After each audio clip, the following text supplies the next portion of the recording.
और चलिए अब खबरों में आगे बढ़ते हैं, बात करते हैं मुंबई की, जहां पर एक स्कूली छात्र की बेरहमी से पिटाई का वीडियो सामने आया है। 3 से 4 लड़कियों ने एक स्कूली छात्रा की जमकर पिटाई की। इन तस्वीरों में देखा जा सकता है कैसे 3 से 4 लड़कियां मिलकर स्कूली छात्रा को बेरहमी से पीट रही हैं। किसी ने भी, आपको बता दें, बचाने की मदद नहीं की। किसी ने हाथ से मारा तो किसी ने अपने पैरों से मारा। हालांकि क्या कोई दुश्मनी थी इसको लेकर अभी तस्वीर साफ नहीं है, लेकिन लड़कियों ने क्यों पीटा और इतना जमकर क्यों पीटा, क्या किसी के कहने पर पीटा, कुछ भी पता नहीं चल सका है।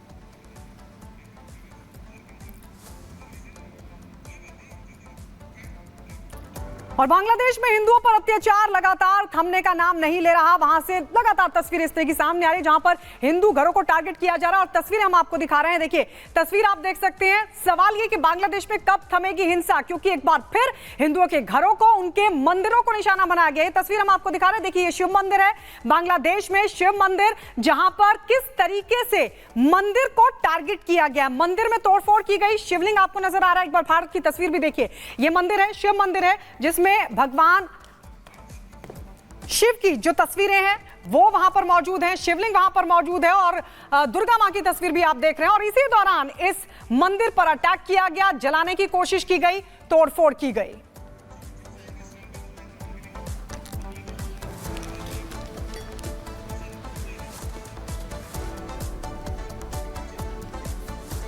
और इसी बीच अगली खबर आपको बांग्लादेश से बताते हैं, जहां पर हिंदुओं पर जो हिंसा हो रही है वो थमने का नाम नहीं ले रही है।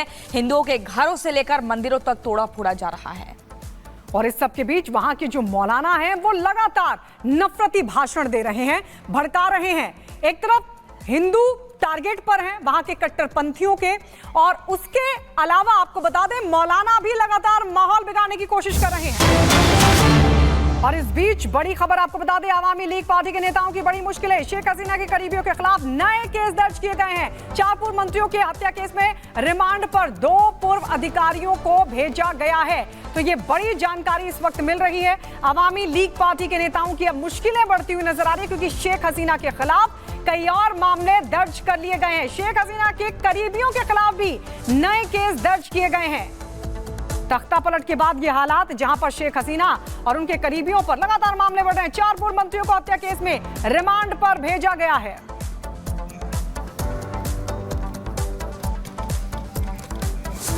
तो तस्वीरें हम आपको लगातार दिखा रहे हैं। देखिए 2 पूर्व अधिकारियों को भी रिमांड पर लिया गया है। लेकिन इसी बीच एक और त्रासदी से जुड़ी हुई खबर आ रही है, जहां पर काफी लोगों को परेशानी हुई है। सऊदी अरब का ये मामला है। लैंडस्लाइड की बात की तस्वीरें आप देख रहे हैं। एक वीडियो सामने आया है लैंडस्लाइड का। देखिए कैसे पहाड़ जो है भर भरा कर गिर जाता है। ये तस्वीरें आप देखिए। सऊदी अरब का ये मामला, लैंडस्लाइड का वीडियो सामने आता है। खमीस अल बहर में पहाड़ का एक हिस्सा भर भरा कर गिर गया। पहाड़ का मलबा सड़क पर आने की वजह से एक तरफ का यातायात पूरी तरह से बंद हो चुका है। ये सऊदी अरब का मामला है। आप देखिए लैंडस्लाइड के बाद यातायात पूरी तरह से एक तरफ बंद हो चुका है। और चलिए तस्वीर हम आपको दिखा रहे हैं। देखिए सऊदी अरब की तस्वीर आप देख रहे हैं, जहां पर किस तरीके से लैंडस्लाइड हुआ।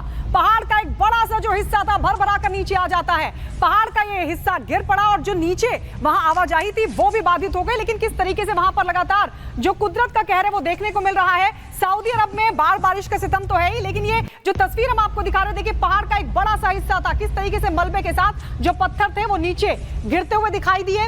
ये पहाड़ का पूरा मलबा सऊदी अरब में गिरता हुआ नजर आया और अलग अलग जगहों पर इसी तरह की तस्वीरें सामने आ रही हैं सऊदी अरब में। लेकिन ये जो तस्वीर हम आपको दिखा रहे हैं बहुत ही भयंकर ये तस्वीर। इन तस्वीरों को देखिए किस तरीके से जो मलबा था, ये जो पहाड़ के पत्थर थे वो नीचे गिरते हुए नजर आए। लेकिन इसके अलावा सऊदी अरब में बाढ़ बारिश की जो तस्वीरें हैं वो भी निकलकर सामने आ रही है। अब तस्वीरें हम आपको दिखा रहे हैं। देखिए ये आप देख सकते हैं गाड़ियां किस तरीके से बहते हुए नजर आ रही हैं, क्योंकि यहाँ पर बाढ़ और बारिश की वजह से भी हालात बहुत खतरनाक बने हुए। एक बड़ा सा ट्रक आप पीछे देख रहे हैं, वो भी पानी का बहाव इतना ज्यादा तेज है कि वो भी बहता हुआ दिखाई दे रहा है। इसके अलावा जो वाहन लगातार आप देख रहे हैं वो भी बहते हुए दिखाई दे रहे हैं। पानी का बहाव इतना ज्यादा तेज है कि इतनी भारी भरकम ये ट्रक, ये गाड़ियां एकदम से इस पूरे पानी में बहती हुई दिखाई दे रही है।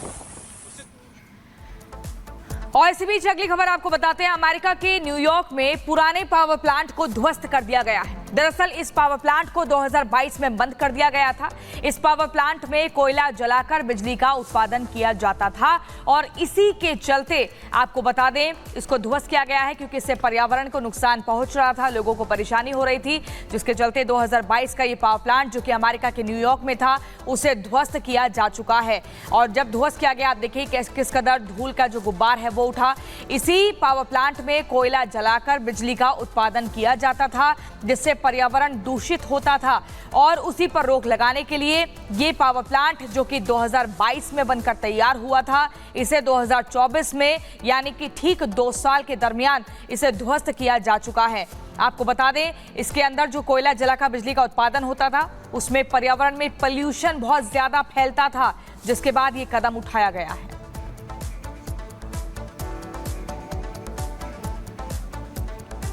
और अब तस्वीरें आपको थाईलैंड की दिखाते हैं। नान प्रांत में मूसलाधार बारिश से कई इलाकों में बाढ़ आ गई। हालात ऐसे हो गए प्रियंका कि सड़कों पर सैलाब बहने लगा। इतना ही नहीं, लोगों के घरों में कमर से ऊपर तक पानी भर गया। लोगों को बाढ़ वाले इलाकों से निकलने के लिए नाव का सहारा लेना पड़ रहा है। ये देखिए, ये एरियल पिक्चर्स भी सामने आई है किस तरीके से वहां पर इस वक्त हालात बने हुए हैं थाईलैंड का नान प्रांत। तो ये घरों में भी पानी घुस गया है और ये जो तस्वीर हम आपको दिखा रहे हैं, लोगों के घरों तक कमर तक पानी है। आप सोचिए ये हालात वहां के रिहायशी इलाकों में, चारों तरफ आपको सिर्फ और सिर्फ सैलाब नजर आएगा। और ये नाव आप देख रहे हैं, क्योंकि अगर एक जगह से दूसरी जगह जाना है तो हालात वहां पर ऐसे हैं, पानी इतना ज्यादा है कि लोगों को नाव का सहारा लेना पड़ रहा है।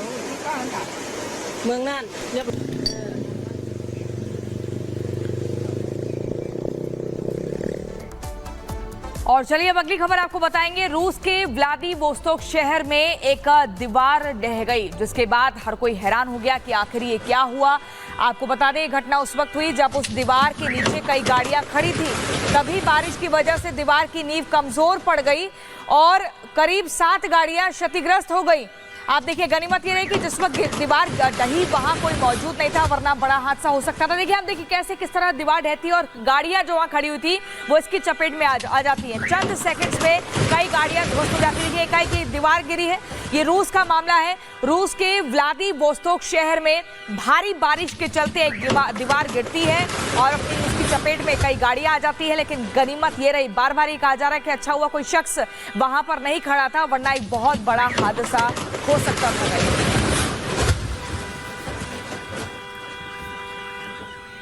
खबरों के बाद स्वागत है आपका। इस बीच एक बड़ी खबर आ रही है और बड़ी खबर है कि संदीप घोष के घर सीबीआई की टीम पहुंची। आपको बता दें करप्शन का केस है जिसमें सीबीआई की टीम है वो पहुंची है संदीप घोष के घर। तो संदीप घोष के घर पहुंची है सीबीआई की टीम।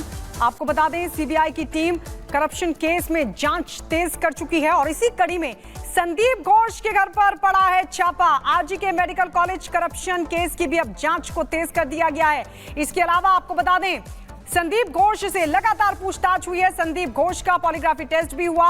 अब सीबीआई की एंटी करप्शन यूनिट संदीप के घर पहुंची है। बालाघाट वाले घर पर पहुंची है सीबीआई की टीम। संदीप घोष का कल पॉलीग्राफी टेस्ट हुआ था और यह भी आपको बता दें कि कोलकाता रेपकांड में भी लगातार सीबीआई संदीप घोष से पूछताछ करी और अब करप्शन केस में बेलघाट में संदीप के घर सीबीआई की टीम का छापा। बिल्कुल, ये बड़ी जानकारी आपको दे रहे हैं। देखिए, बीते दिन पॉलीग्राफ हुआ और आज जो है एंटी करप्शन टीम जो कि सीबीआई की टीम है पहुंच चुकी है बर्खास्त प्रिंसिपल संदीप घोष के घर पर।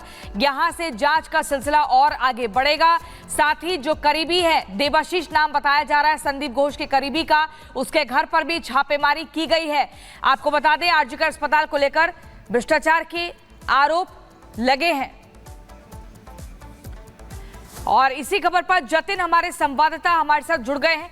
जतिन, कल पॉलीग्राफ टेस्ट होता है बर्खास्त प्रिंसिपल संदीप घोष का। आज उसके बाद उसके घर पर एंटी करप्शन टीम पहुंचती है छापेमारी के लिए। उसके करीबी के घर पर भी पहुंचती है। यानी कि जितने लोग संदीप घोष से जुड़े हुए हैं भ्रष्टाचार के मामले में, सबके घर टीम पहुंचेगी। आज बिल्कुल देखिए, तकरीबन 15 लोकेशंस ऐसी बताई जा रही हैं जहां पर सीबीआई इस समय रेड कर रही है और ये सभी वो लोकेशंस है जहां पर आरजीकर मेडिकल कॉलेज का स्टाफ, डॉक्टर्स, ये लोग रहते हैं। आपको मैं बता दूं कि कल देर रात पॉलीग्राफी टेस्ट जो है वो संदीप घोष का कंडक्ट कराया गया था, जिसके बाद उन्हें रिलीज कर दिया गया। लेकिन आज जो रेड की जा रही है संदीप घोष के घर, वो सीबीआई की दूसरी टीम है जो कि करप्शन के मामले को इन्वेस्टिगेट कर रही है। सीबीआई को कल ही सीबीआई ने इस पूरे मामले में एफआईआर दर्ज की थी। एसआईटी बनाई गई थी करप्शन को लेकर पश्चिम बंगाल गवर्नमेंट के जरिए, लेकिन कोलकाता हाईकोर्ट ने इस मामले की जांच भी सीबीआई को सौंप दी। कल एफआईआर दर्ज करने के बाद आज सुबह सीबीआई की जो टीम है वो संदीप घोष के घर पहुंची है। डॉक्टर देवाशीष जो कि आरजीकर मेडिकल कॉलेज के फॉरेंसिक डिपार्टमेंट में, उनके घर पे पहुंची है। हावड़ा में कुछ और डॉक्टर्स रहते हैं जो कि आरजीकर मेडिकल कॉलेज से जुड़े हुए हैं, उनके यहाँ पर सीबीआई की रेड जो है वो की जा रही है और इसी तरीके के मल्टीपल लोकेशंस हैं। आपको ये भी बता दें कि सीबीआई की टीम जब संदीप घोष के घर पहुंची तो तकरीबन 1 घंटा उन्हें बाहर इंतजार करना पड़ा। वो डोर बेल बजाते रहे लेकिन अंदर से किसी ने भी दरवाजा नहीं खोला। 1 घंटे बाद जब दरवाजा खोला तो सीबीआई की टीम अब संदीप घोष के घर के अंदर दाखिल हुई है और उस पूरे मामले की जो जांच है वो शुरू कर रही है। अब सवाल ये खड़ा होता है कि आखिरकार 1 घंटे तक दरवाजा क्यों नहीं खोला गया, ऐसा क्या हो रहा कि सीबीआई की टीम बाहर खड़ी रही लेकिन दरवाजा 1 घंटे के बाद खुला। ये तमाम चीजें हैं जो कि थोड़ी देर बाद क्लियर हो जाएंगी।